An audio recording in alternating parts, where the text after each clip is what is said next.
Okay, let's go. This is a video for the Dunu collaboration with Giz Audio, which is called the DaVinci. Before I continue, I was sent a second Let's Shure S08 because I said I'm going to give it away, and I'm not really sure, but this means that I'm giving another one away because I give this stuff away.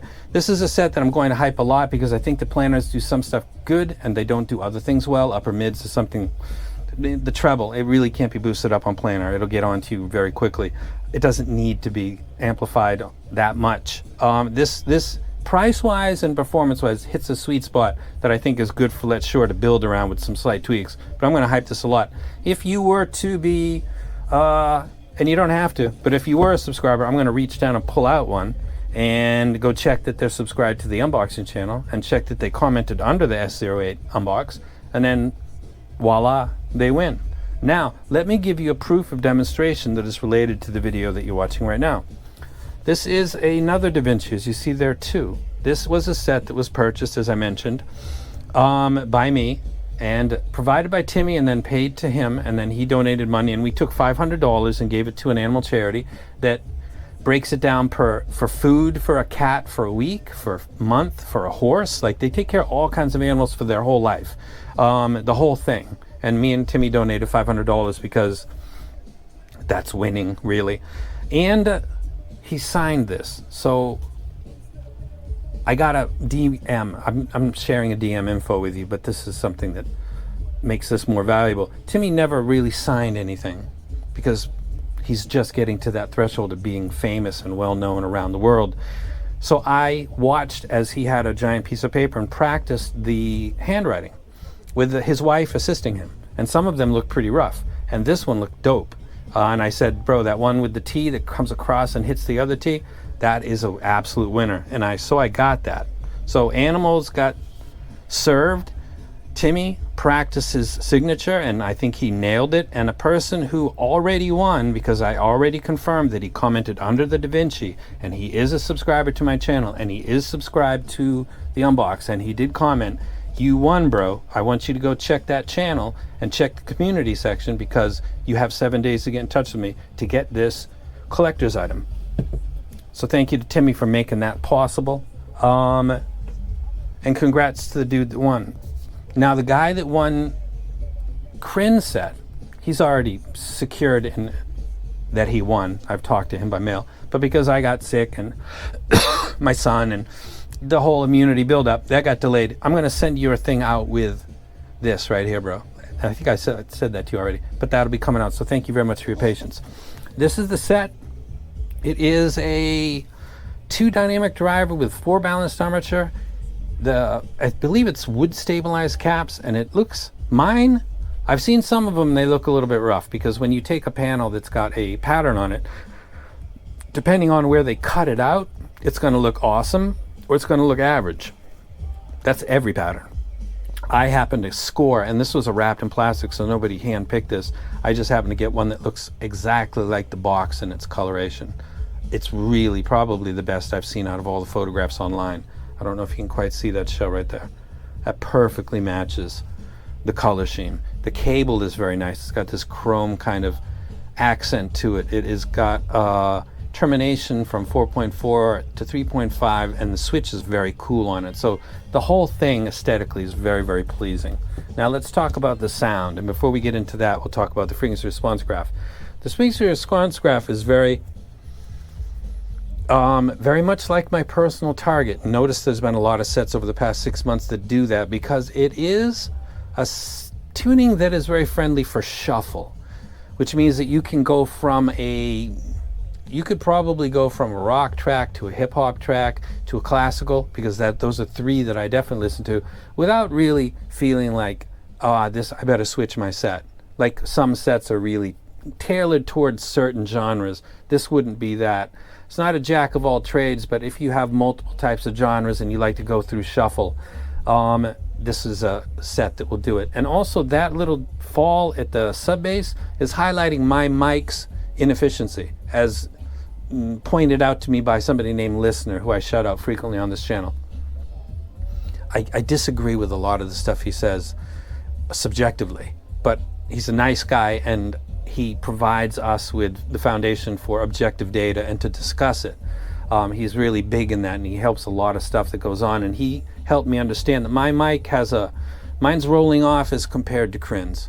And so I adjusted the calibration file that goes with this, and I fixed it, but this was measured prior. So you can look at that and see how this falls away a little, like 2 or 3 dB. That is exactly how my mic is in error, and it's reflected right here. And then everything else is pretty much good to go. So the tuning is solid. Now let's talk about the music. Talking about the Big Boy Kill Jill, the triple drop, which is 808 Roland deck mix drop, very common to the genre of hip hop and EDM and trip hop, drum and bass, a lot of stuff like that. Lowest hit of the 3 is at 38 hertz as measured on the spectrogram. This has significant strike with those bass hits. It's not a Fat Frequency Maestro series. It's not Symphonium Titan. It's definitely not graphing like that, but it does hit quite well. I haven't EQ'd it, but if you wanted to turn it into one of the sets I just mentioned, that's always a possibility, but I don't EQ my sets really, so I can't speak to that. You could refer to other reviewers on how that turned out. As we get into a 4 and 5 string bass guitar with 2 tracks that I'll mention specifically, Please Do Not Go by the Violent Femmes and also Dire Straits and Sultan of Swing, I very, very much enjoyed 4 and 5 string bass guitar on this set. I think it sounded excellent. Really, really liked it. It's very engaging when it's supposed to sound like it's mixed up, where they're taking the slider and they're pushing it up just slightly for a certain portion of the track. They're pinning it down, but they want to push them up a little bit. When that moment comes, this set does that well. It doesn't seem to be lacking like what happened to the bass guitar. It's supposed to step up a little bit right there. This does it in the way that I'm expecting it to do. And to further reinforce how the bass performs, as we get to the iconic kick drum by John Bonham, on the 4th album by Led Zeppelin, boom, boom, boom, boom. This conveys that in a way that is accurate to my ear. Remember, that is iconic. They do videos about that and how it was made, and some of those videos are wrong. They're factually incorrect. And then there's other videos that it's iconic. Robert Plant has spoken about it. Jimmy Page has spoken about it. People that produce for other people talked about it because they lent some of their gear that was used transferred by truck to that little place that they rented, like a mini castle, hung the mics down in the stairway, and they applied swirl effects, all kinds of stuff. It's a very produced thing. It's supposed to sound iconic. It's not a taste type of thing. It's not how much do you like bass. That's how that was produced. That's how it was mixed. If you are an audiophile, actually, and you do like high fidelity and you want something played back the way it was intended, not the artist's intention, the way that people heard it at the time and said, wow, and then put it in magazines in 1971 and said, wow, because it's iconic, and we're doing videos about it 50 years later. I mean, it sounds iconic and forceful, and this set conveys that. It does it quite well. As we move out of the bass, which I think is very good, we get into the vocals, which is the mids. I just talk about vocals in the mids because that's the part that is very much impacted by how much the ear gain is up in amplitude or forward in its angle of attack. How much mid bass we have, how much we don't have, directly influences how you perceive vocals. Vocal-centric library myself, so this is something that I talk about. I think that Chris Cornell, Lane Staley, Nina doing the Blondie cover, I think they all sound quite good. They sound, what happens when you have a good mid-bass presence? It sounds lively is a good way to put it. However, on the other side of that, as Timmy is a person that is a fan of K-pop and J-pop, mid-bass can be a tightrope. You put a little bit too much and suddenly certain, whether it's a computer-generated voice like a Vocaloid or others, can be audibly impacted by too much mid-bass. And I think some people that are even good supporters of him said, well, that's kind of warm. I can get it, but I hear it, but I actually like it because I like that impact. But a lot of people, or some people, might not be quite into that. So I think it does male vocals great. I think females, it depends on your personal preference. As we get into an area that is exclusively harmonics, almost exclusively harmonics, we're talking about a majority of the cymbal strike. The cymbal strike happens as isolated on a spectrogram at around 450 to 550 hertz. You can isolate the stick striking. And then you've got the meat of that going to about one kilohertz roughly. And then all beyond is the overtones, the harmonics, the whole. It's a split second when it strikes. This is very similar to the little thing that I say when I knock my knuckle on the desk, put up that little visual of a spectrogram that's a knock wav, and it shows it in visualization. That event that creates the sound, the sonic event, is a split second, and all of the residue of that is the harmonics and overtones. So there's a lot actually there. So cymbals are great for that, keyboards are great for that, pianos are great for that, guitar, electric and acoustic are great for that, with or without distortion pedals. This set, I can catch between 1 and 4K because I used an isolator or a filter where I can just listen to whatever band I choose. I can cut everything else out using software. There's a slight roughness or the BA presence in 1.124. It's something that a lot of people, majority won't, but people who focus with, I guess reviewers, if you listen to gear and not music as opposed to music using the gear, it's the penalty that you get when you focus on this stuff so completely. Most people won't pick it up, but me listening to things, I do pick it up. And I didn't pick it up with the Chopin. So it depends on a lot of things, and I don't know what those things are. But sometimes you can hear it, sometimes you can't. That would be probably the only thing I could think of with this that I would say some people might find this not to be appealing. Having seen the reviews that have come up to this point, I've only seen a few of them, but I've seen several talk about bass and it having too much or it has more than it graphs. I'm going to disagree with them strongly. I think that the bass sounds great. But again, this is very much matching my target, so that would be kind of predictable. On the other hand, graphs don't really tell the whole story because that upper mid looks fine. I can hear a little roughness up in there. So unlike most people that I've seen that have given this a kind of ding in the bass, I'm going to say that if I were to say any point of this would be, like that's something that I would say would be less than ideal, it would be whatever is taking care of the upper mids, not so much the upper treble or treble, but the upper mids.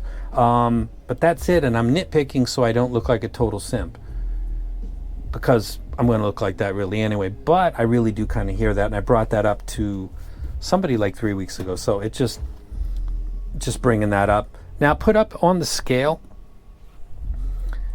I want to say now that this is Timmy's third collaboration. This is, first was the Galileo, which had a precipitous roll-off. Really, let's be straight up. The next one was the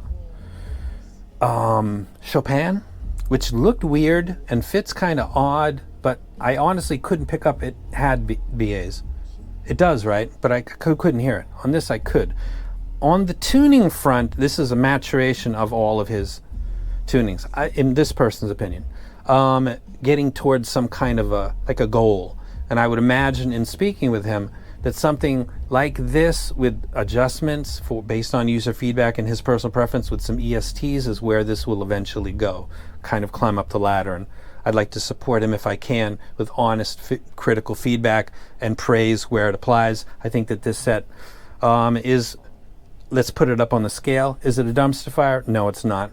Hope it was free. For that guy, congratulations, because for you, bro, it is free. Coping is working? No.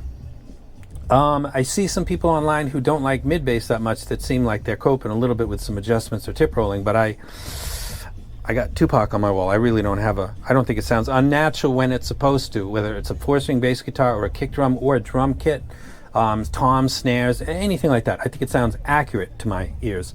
Competes with its peers. Now we're getting into the $300 range, I believe is what this is, $275 to $325. It definitely does that. I'd buy it. I'm going to shamelessly hype it. If I shamelessly hyped it, I would just be damaging my... He's simping for somebody else. Let's not ignore obvious things. Calculate the bias every time you watch a video. Calculate the relationship between the people that have the item and how close they are to the person that's reviewing the item. Consider what they've said in the past. Do they ding sets that they don't get for free? Do they have a pattern where they seem to really like stuff that a particular seller sends them and they don't like some stuff that another seller sends them? Like, you start to see a pattern, so you listen to kind of what they say, but then you definitely go look at other reviews because you know that there's some bias there. It's on you to always remember that and to always calculate it. I know Timmy, I like Timmy. There's a bias there, but I'm trying to, with music, to be as straight up with you as I can. Listening to this as much as I would anything at any price sold by anybody, I think that it sounds like an excellent set. So I would buy it. I put it in the I'd buy it range, with the one caveat being the upper mids has the BA existence sounding like it's there. But other than that, I'd give this a I'd buy it. It's pretty dope. Congrats to him. Congrats to the guy that won that. Thank you to the guy that won that for your support. Really, I appreciate it. It's the engine. You guys are the fuel that keeps this engine going. And again, for the last time, shout out to Timmy for indulging me, for backing up what is, I think, a great idea. And a lot of people that watch this video are like me, because we are a kind of people. I'm not talking about on the spectrum. Could be. Animals. People say, why don't you donate to like earthquake victims and stuff? Listen, you're not on the spectrum. Sorry to get off this on Timmy's video, but if somebody's going to donate to something, just cheer them for supporting, for taking their time and their money and giving it to areas where it's needed across the world in all kinds of ways. If you want to donate to Ukraine, if you want to donate to people that are victims of natural disasters, I cheer you and support you. Go for it. It's a wonderful thing. This reviewer happens to really, really have an attachment to animals and feel that we are responsible for them. And when they're in shelters, it's because we failed. We didn't get them fixed. We didn't do the things that we're supposed to do as conscious members of society that have pets that are going to reproduce, and they're going to create an issue. And it's going to become our issue again, to take care of the ones that get left behind. So for all of the people that think like me in that way, thank you very much. And also Timmy, $500 for an animal shelter is enough food for cats for a year, several cats. It could support a horse for a half a year.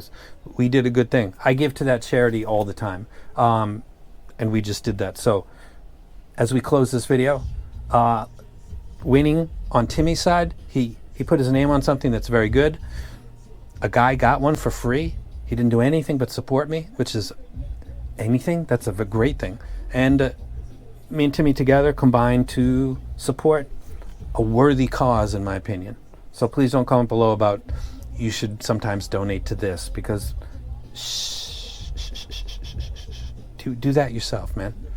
Work hard, get good grades, start making money, and then you do that. I do my part, you do your part. Okay? You guys have a great weekend, and I am out.